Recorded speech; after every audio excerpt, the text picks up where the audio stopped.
My name is Lawrence Greer, and I was 58 this summer. My own daughter told me there wasn't room for me at her 4th of July party. Not those exact words. The text said, "We're keeping it intimate this year, Dad." Mostly Fletcher's people from the firm. I stood in my driveway reading it 3 times. The afternoon heat coming off the blacktop in waves. A pair of cardinals going at each other in the elm tree like nothing had happened. Intimate. I'd helped carry the refrigerator into that house. I'd rewired the garage when my son-in-law decided he wanted a home gym in it. But this year, for the most American holiday there is, I wasn't intimate enough. Before I go further, take a second and hit like and subscribe. And tell me in the comments, where are you watching from tonight? I want to know who's sitting with me. Let me go back to where this really started. Dorothy died in October, 6 years before all this. Pancreatic cancer. She was 51. We had 11 weeks from the word they used in the doctor's office to the morning I held her hand while she left. That's not enough time to say everything. I've learned that some of it stays unsaid. Our son Felix was 23 then. He cried at the funeral the way young men cry when they don't know how yet. Shoulders shaking, jaw tight, trying to hold grief in a container that wasn't built for it. He lives in Austin now, works in renewable energy, calls me every Sunday without fail. The boy never missed a call. Not once in 6 years. My daughter was 26 when her mother died. She had her husband by then, 2 years in. He came to the funeral in a gray suit that probably cost more than my first truck. He said all the right things to all the right people. He was very good at that, saying the right things. I noticed it even then, and filed it away somewhere I wasn't ready to open yet. I want you to know who I was before any of this, because none of the rest of it makes sense without that part. I'm an electrician. Retired technically 3 years ago, but my hands didn't get the memo. 32 years of pulling wire through commercial buildings across the county. Not glamorous. Not the kind of thing that comes up at dinner parties unless somebody needs an outlet fixed. It paid the bills, kept the kids in cleats and piano lessons, kept Dorothy in the garden she loved. That was enough for me. What I didn't talk about was the other thing. In my late 20s, fresh off my journeyman's license, I started helping out at Franklin County Vocational Institute. They had a program for kids coming out of high school with no money and no direction. Rough kids, mostly, the ones who'd been told they weren't college material and hadn't been told anything useful to replace it. I started going in on Tuesday evenings to teach basic electrical, just the fundamentals, how to read a diagram, how not to kill yourself. That was 30 years ago. I kept going. Dorothy would ask how it went and I'd say fine, and that would be the conversation. Some years I mentored 2 or 3 kids, some years more. I helped a few of them find apprenticeships. One woman I worked with for 2 full winters went on to run her own contracting firm over in Westfield. She sent me a Christmas card every year with a photo of her crew. I kept them in the kitchen drawer, the one next to the stove. I never brought any of it up at my daughter's table. Why would I? It wasn't a performance. It was just Tuesday evenings. The thing about my son-in-law is that he didn't dislike me all at once. That's not how it works with men like him. He worked in commercial real estate development, land acquisition and brand positioning, as he described it at that first Thanksgiving, and I nodded like I understood what that meant. He had the kind of confidence that comes from never having been wrong about money. He looked around my house the first time he came over and said, "This is great, Lawrence. Very authentic." He touched the door frame I'd hung myself 20 years ago. "Old school craftsmanship," he said, smiling. "You don't see this anymore." He never called me Dad, 6 years. Always Lawrence, even when my daughter did. I told myself it was just his style. City-raised, different generation. I wanted to like the man my daughter loved, so I kept filing the small things away. There was a Christmas, 3rd year they were married, when I offered to host like I always had. My son-in-law put a hand on my shoulder and said, "We're doing something a little more curated this year, Lawrence. Small group, just key people. Like a family holiday was a networking event." I laughed it off. I ate at their place and watched him work the room at his own Christmas dinner, like he was auditioning for something. Curated, that word should have warned me. I heard it and I let it pass. Henry was born the year after that, my grandson. My daughter called me from the hospital at 2 in the morning, and I drove 40 minutes in December sleet without even putting on a proper coat. I held that boy before his other grandparents did. He was 6 pounds, 12 ounces, and he looked at me like he already knew who I was. Henry is 9 now. He's got his mother's eyes and Dorothy's stubborn streak and a laugh that fills up a room. When he was little, I'd take him fishing at Cedar Lake. Just the two of us, early enough that the mist was still sitting on the water. He called the lures fish jewelry. He said it so seriously, examining each one in his small hands, that I nearly choked trying not to laugh. 2 summers ago, I gave him one of my old lures. A blue Rapala I'd had for 20 years, a little battered, still good. He took it home and put it in a tin on his desk. I know because my daughter sent me a photo. She was still doing things like that then. Last summer, I promised him we'd go back to Cedar Lake together. A real trip, 2 nights, just him and me. He'd be old enough to handle his own rod properly. You promise? Pop, pop, he said. He was 8, and he looked at me like a promise was a legal document he intended to enforce. I promise, I said, you and me. Then the visits started getting cancelled. My son-in-law always had reasons. Henry had soccer camp. Henry had a birthday party. Henry was fighting a cold. I'd drive 40 minutes and get a text at the end of the driveway. So sorry, Lawrence. Bad timing. Next time. Always signed Lawrence. Like I might forget who he was writing to. I'm slow to believe bad things about people I love. That's not a virtue. It's the thing that cost me years. By the summer of the 4th of July text, I'd been eased out of most of it. No seat at Christmas. Not invited to Henry's spring concert. I found out about it when my daughter posted the video online. I commented that he sounded wonderful. She never replied. I drove past her house once on a Tuesday afternoon and saw my son-in-law's car in the driveway and thought about stopping and kept driving. I don't know why. Something in me already knew. So when the text came, "We're keeping it intimate, Dad," I wasn't surprised. I was just finally out of things I could file away and tell myself didn't mean what they meant. I typed back, understood, no period, no hard feelings in the text anyway. I set the phone on the kitchen counter and stood there looking at Dorothy's garden through the window. She'd planted it in the 90s. I kept it going. I don't know much about flowers, but I've kept every plant she put in the ground alive, and that feels like something. 2 days later, a letter came from Franklin County Vocational Institute. I read it at the mailbox in the morning, still in my work clothes, from a favor job I'd done for a neighbor. The director, a woman named Ruth Alcott, had written it by hand on cream-colored paper. I won't read you everything it said, not yet. I want you to hear it the way the community heard it later, when it mattered. What it said, in plain terms: after 30 years of Tuesday evenings, the Institute was opening a new electrician's training wing. They wanted to name it the Greer Workshop. There was a ceremony, a ribbon cutting, and they had invited everyone who'd ever come through the program. I stood at that mailbox for a long time. 30 years of Tuesday evenings. I'd never mentioned them at my daughter's table, not because I was embarrassed, because they were mine. The moment you say something like that out loud in the wrong room, it stops belonging to you in the same way. I folded the letter and put it in the kitchen drawer next to those Christmas cards. I didn't call my daughter. Why would I? She'd already made clear there wasn't room at her party for me. That night, I called Felix. It was late in Texas. He answered on the second ring, like always. "Dad, you okay?" I told him about the text, kept my voice level. I've always kept my voice level. It's both a habit and a flaw. He was quiet. Then, "Come down here, Dad. Let her have her party. Come to Austin. You've got your own life. You are my life. Get on a plane." I don't know how to describe what it does to a man when his kid talks to him like that. Like he's the one who needs looking after, for once. Like someone just left a light on. So I booked the flight, right there at the kitchen table with Felix, walking me through the website on the phone. Columbus to Austin, July 3rd, back on the 8th. I would spend the 4th of July having my son's cooking, and nobody managing a guest list around me. For the first time in a long time, I chose myself. Not out of spite, out of something quieter. I was tired of standing at doors that only opened when someone needed something from me. But before I could get to that airport, Ruth Alcott called. "Lawrence," she said, "the ribbon cutting is July 3rd. I know it's short notice. The board's been trying to reach you for weeks. They'd been calling the landline I barely checked."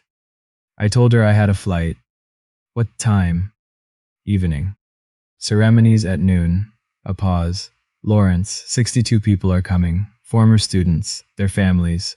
The county commissioner is presenting the plaque. Please don't make me uninvite the county commissioner." I almost laughed. Let me think on it, I said. Think fast, she said. I hung up and stood at the kitchen counter with my hands on the edge of the sink. 62 people. I could name maybe 15 of them off the top of my head.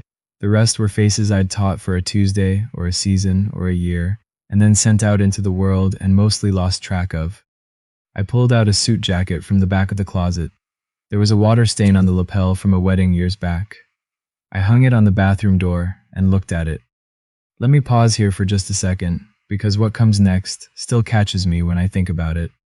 If you've ever sat in your kitchen at an age you didn't expect to feel this alone, wondering how the family you raised came to quietly rearrange itself around your absence, if you know that particular silence, then you already understand where I was that night.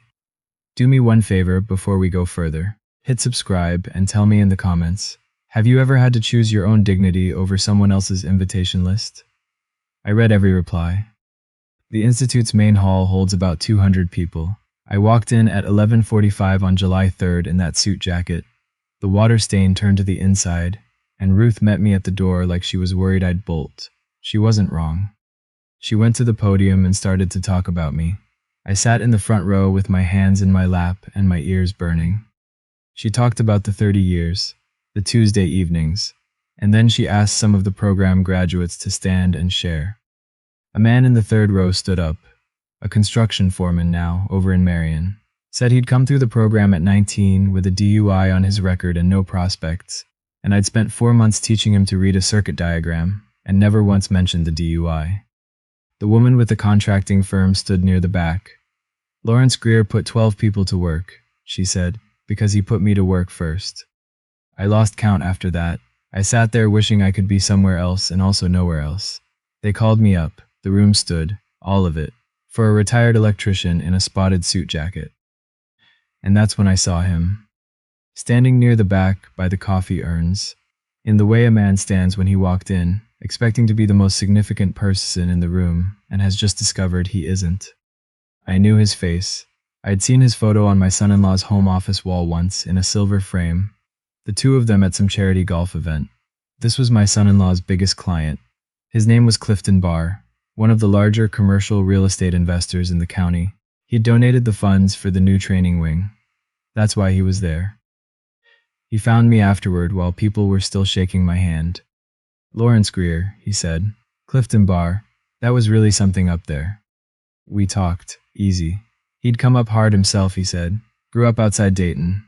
Got into real estate the long way. We understood each other without needing to explain much. Then he asked how I'd ended up in Franklin County, and I mentioned my daughter and her husband. Clifton's expression shifted, not dramatically, just a small recalibration, the look of a man fitting two pieces together that he hadn't known belonged to the same puzzle. He's been on the Ridgeview project with me for 18 months, Clifton said slowly. Introduced himself as having family ties to the county. Well-connected family, he said.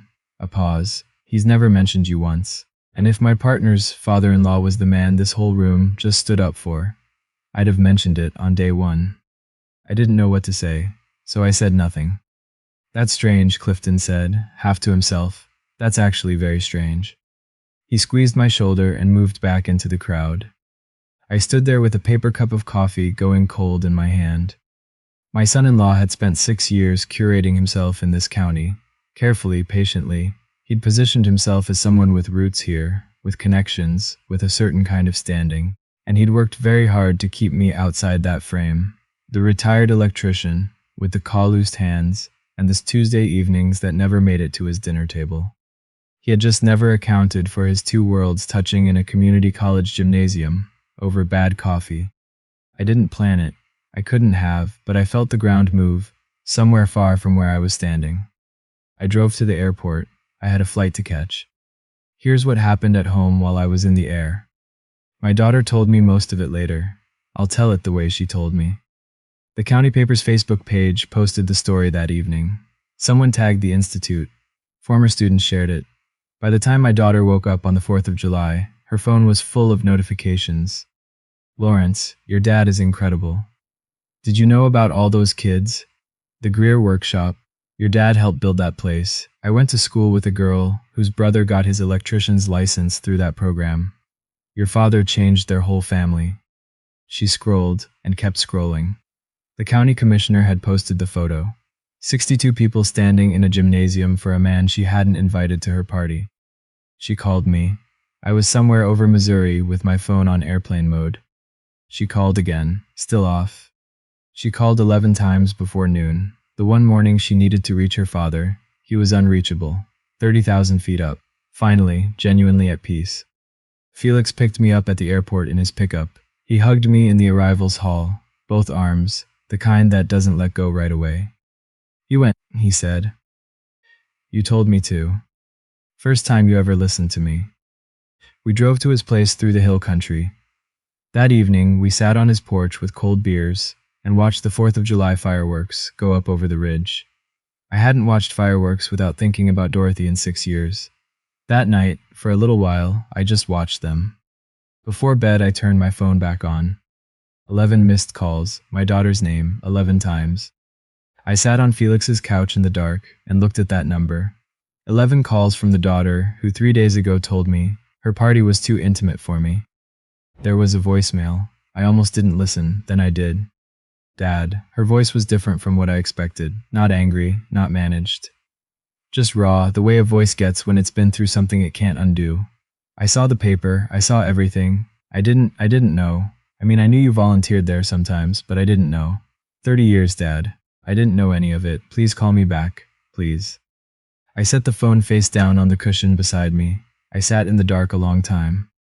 I want to be honest with you, because you've come this far. Some part of me, the part that got disinvited from the party, that got cut out of the holiday photos, that drove 40 minutes home from a driveway with a text saying bad timing.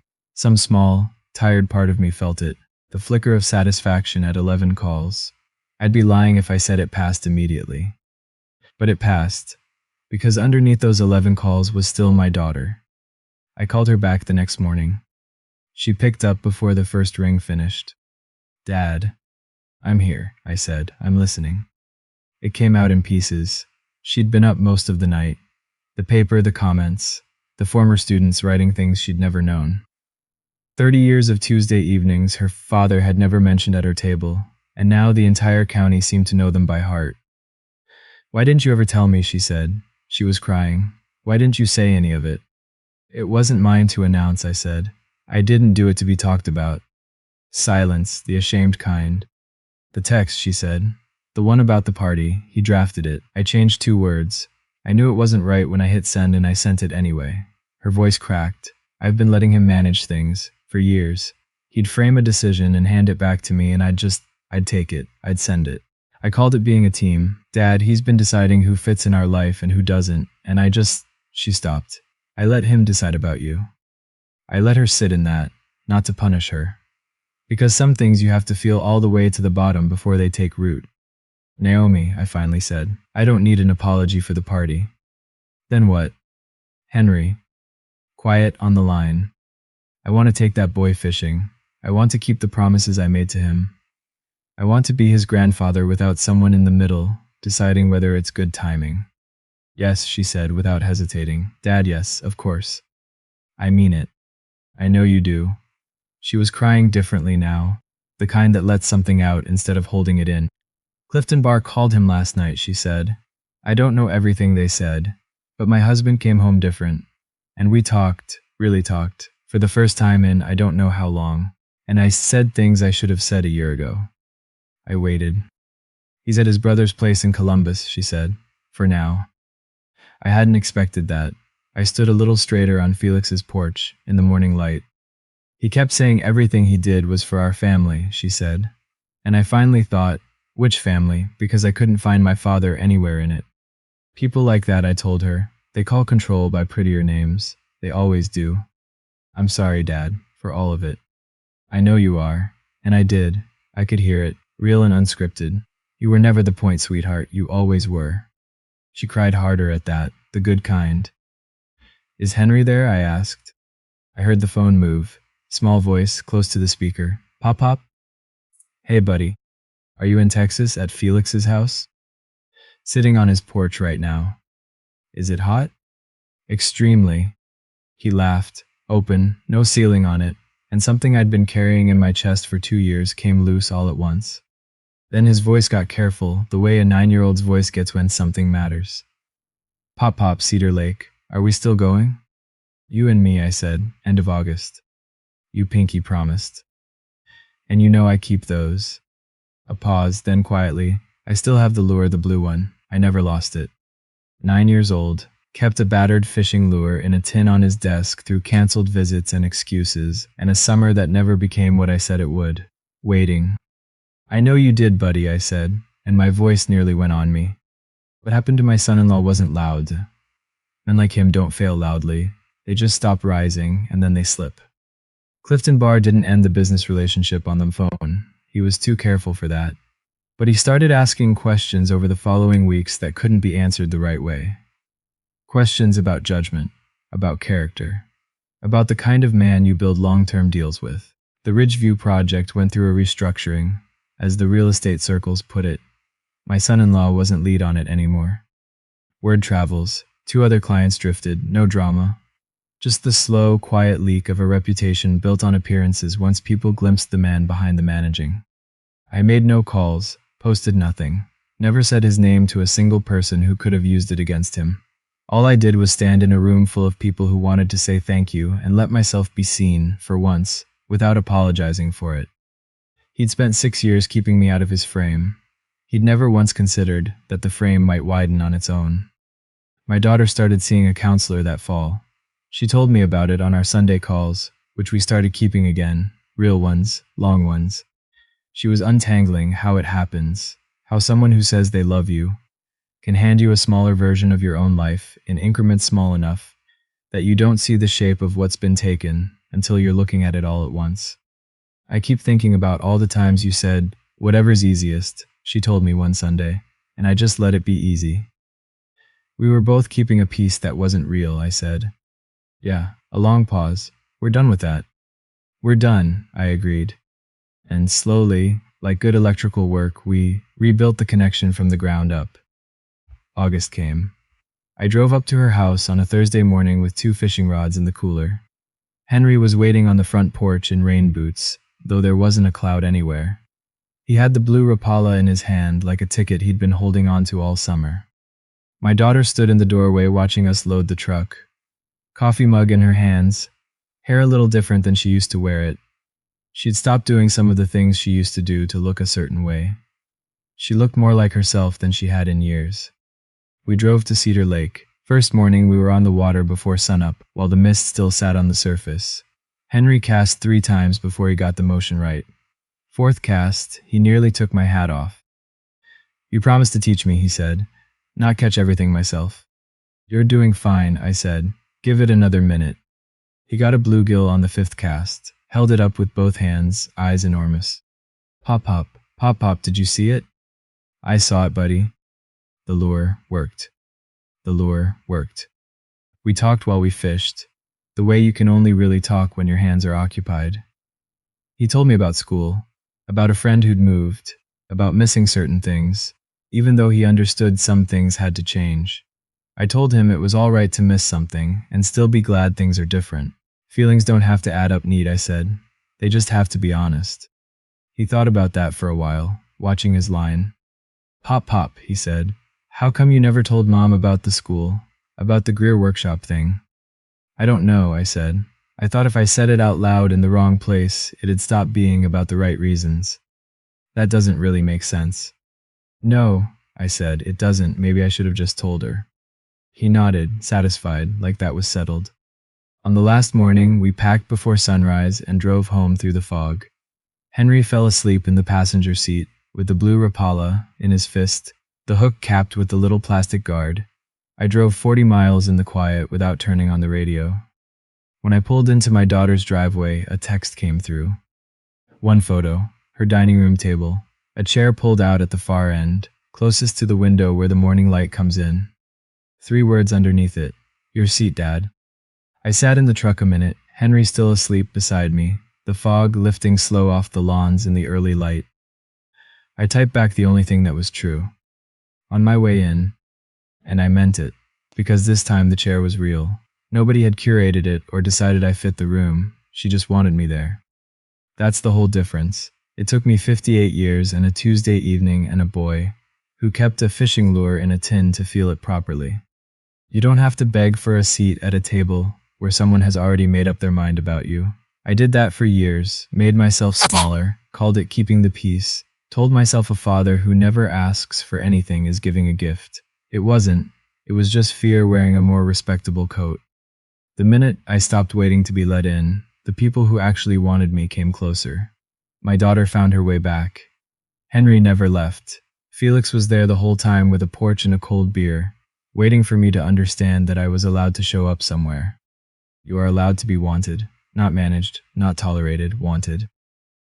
It took me longer than I should have needed to learn that. But here's what I know now, standing on the other side of it. There's always room at the table for the ones who never once made you beg for a seat at theirs. Last thing I'll leave you with.